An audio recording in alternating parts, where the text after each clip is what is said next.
Setelah kemarin komentar untuk customer, para penumpang, hari ini saya ingin memberikan masukan, saran, dan kritikan kepada para driver.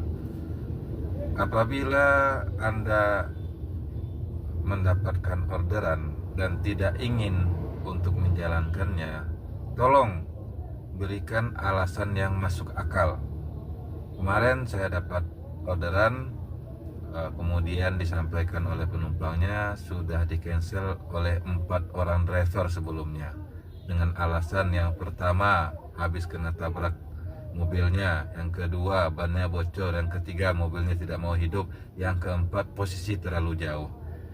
Oke, apapun alasan Anda silahkan, tetapi ini sudah 2024. Carilah alasan yang lebih masuk akal kalau tidak mau membawa penumpang.